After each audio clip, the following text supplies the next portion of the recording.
What's up, guys? It's Crayfish Obsession here. I'm back from vacation. I got all the crayfish back. There's so much to talk about. And on the long-awaited Cherax Pulcher unboxing, no unboxing. The seller accidentally shipped it too early. I was still on vacation. A friend had to go get it. He didn't film the unboxing, obviously. Too busy keeping it alive. So yeah. So basically, let's start with our Cherax Pulcher. It is a her.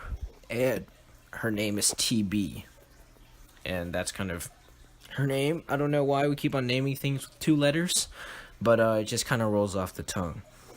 So I know I'm always saying how I'm gonna change the tanks. So right now you're seeing her in the retro tank. I just put the Cherax Pulcher in there because I needed somewhere to put her. But once the footage starts to roll around, you're gonna see the new tank setup that I got for her. It's beautiful. It's still a 10-gallon, but it's just really nice looking, and there's fish and there's everything. It's really great. So about the Cherax Pulcher itself, the pink coloration is okay. I wasn't surprised, or it wasn't fantastic, but it's okay. It's acceptable. It's kind of hard to see. It's black, and then there's a bit of pink. I'm kind of disappointed, but it's okay. It's still a Cherax Pulcher, so it's still pretty cool. Her arms are great. They're really light blue, but her claws are kind of darker blue. I love the white accenting on their claws. It's really beautiful, especially the white accenting on the tail. Really cool. I really love that. And she's just really cool. Her eyes are real big for a crayfish. And she is kind of B grade.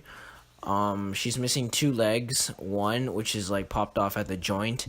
And then the second one, I think it got torn off in a fight or something. It's there's still flesh. There's still flesh showing of the leg. I'm not going to cut it off just yet because I don't want to overstress her. She just came in a package a couple days ago, and then now she's trying to acclimate to a new tank. I don't want to give her that stress, and our water is clean, so there should be no chance of infection.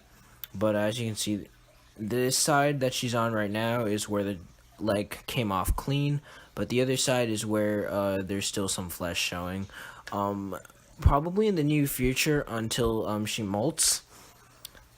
If she molts or something, then I won't have to do it. But if she doesn't molt and it's been a couple weeks, I'll go and get the scissor and try to cut that flesh off to lower chances of infection.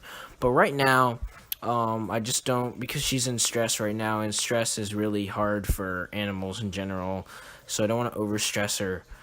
Just try to get her acclimated to her new environment. So what do I think of TB? Well, she is a fighter. She is super aggressive. She is a strong, independent woman. That is the best way I can describe her. People always say Cherax species are less aggressive, and that's generally true. But with TB, it's not true. Now, this is on footage, and TB is a real fighter.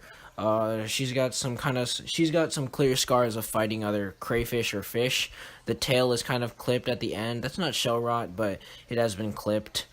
It's just, she is a fighter. This is the new tank setup. It's really great. I got the entire tank on Craigslist for $20. It was a steal, and it was great. The gravel looks really cool. The filter is really nice, keeps the water super clean, and I have, again, more black nose dace to go with it. As you can see, the dace is just popping up.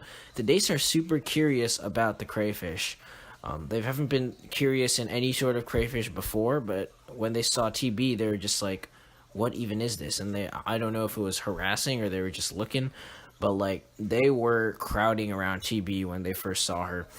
And maybe it's because of the coloration. I don't know if fish eyes are that good, but yeah, I mean, she is not a native crayfish, but there are crayfish in that stream, so I think as a fish, the colors wouldn't really matter. It'd still be a crayfish. But I don't know. They're really interested in what TB is doing all the time. As you can see, I'm just trying to mess around with the lights to get the best angle. The only issue I have with this tank is that it only lights up kind of one side, and then the other side is kind of darker. So maybe it's the lights issue. but that's not really a big deal, as I put her hiding spot in the light side, so it's okay. And now you can see me try to turn on a light, try to get some better light out. Alright, that was 5 minutes of me talking about the crayfish and my thoughts. Now let's talk about Cherax Pulcher in general. This isn't a care guide yet. I haven't kept her long enough to make a care guide. So this is Cherax Pulcher, and they come from West Papua, the western part of Papua New Guinea in Indonesia, and they only come from one creek in Hoa Creek, and that's around the Bird's Eye Peninsula, or some bird something peninsula. Or Bird's Eye like basin. Basically the ocean goes out into there, and then there's one creek called Hoa Creek, and that's where all the Cherax Pulcher come from. And they could be bred. I'm thinking about breeding them, but I want to get some real breeding experience first with Procambrus clarkii, because these are really expensive crayfish, and I don't want to like mess up or anything. I just want to get experience under my belt first before I try anything. That's basically like all I know about Cherax Pulcher, the species itself. And fun fact, Pulcher means beautiful. This is a really newly discovered species, and basically everything else, there's not really much known, and there's nothing really special about the species other than it being naturally pink in the wild. And I'm fairly sure she's wild caught, because they weren't advertised as being tank bred, so she has come from Indonesia, and she is Indonesian officially. Now, one thing I do notice, I don't get this on footage, but one thing she really likes to do is just kind of go into her hidey hole face first. That's something I never really, all the American crayfish I've kept, they always go into their hidey holes rear end first, and I guess that way they can see out the hidey hole, but she just likes to go face first, realize she can't see, and then try to turn herself around inside the hole. And that's really interesting. She really likes to move the gravel around, and sometimes she makes sounds because she's moving the gravel around, and it makes noise, and it's kind of annoying sometimes. But yeah, she's a real aggressive girl. I hopefully no other Cherax is that aggressive. She's pretty aggressive. Her pinch is like nothing near the pinch of any crayfish I've kept. It's super weak. It feels like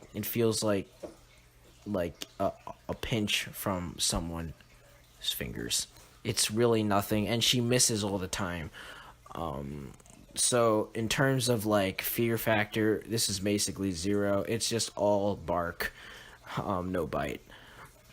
But so this is the new tank. This is the 10-gallon, and I plan to be like my display 10-gallon, because she is a real ornamental crayfish, really nice.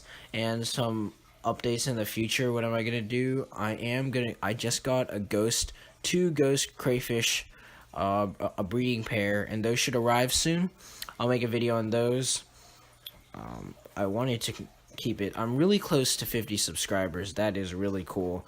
I'm at 44 right now, and I want to kind of do this breeding thing as my special 50 subscriber special, and also 1,000 views special, because I recently just hit that. 1,000 views in total, obviously. And yeah, so those are kind of my channel updates. I still got a lot ahead. While I was on vacation in China, I had a lot of video ideas but I needed to be with a crayfish to make the video. I didn't want to make more reused footage or online pictures. I really didn't like those slideshow videos. I'm gonna be honest with you, but I think they're pretty good information-wise. Also, with the states video, you guys should tell me what states you want me to make crayfish laws for, or else I'm just gonna go random. And that way I can make a video on your state and stuff.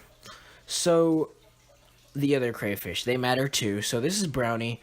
Just got her back from a friend. As you can see, she molted. She got her other arm back, which is great, but the problem is she kind of molted in subpar conditions while under my friend's care, and she kind of molted and hardened. Her shell hardened and was kind of dented. It should go back fine. And then this is the 20-gallon. This is pretty crappy footage. It's really a work in progress, and I plan for it to just be kind of where the fry are gonna go, or where the craylings are gonna go. And yeah, there's Curious in there, but it's just kind of a mess right now. So don't worry about that. No updates on that tank should come anytime soon. But this is the original 10-gallon that I really want to switch out the substrate and just completely fix it. Right now we've kind of just forgot about it. We put BN in this tank and he really loves it. He's back in his old home. Real great. And Levy, I didn't get any footage of Levy yet, but he's doing great. Or she. We haven't identified Levy yet. He or she grew a lot bigger. Did a molt while I was over vacation. Should be bigger, and Levy should grow up, and it'll be really cool.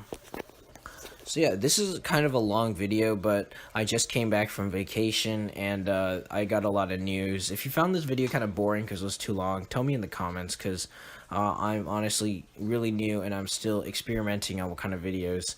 So all that feedback really helps, but I just have a lot of information to go for. I also have this nursery I need to build, or I need to fix up, because I kind of built it and then kind of forgot about it again. But yeah, so this is Crayfish Obsession, and I'll see you in the next one.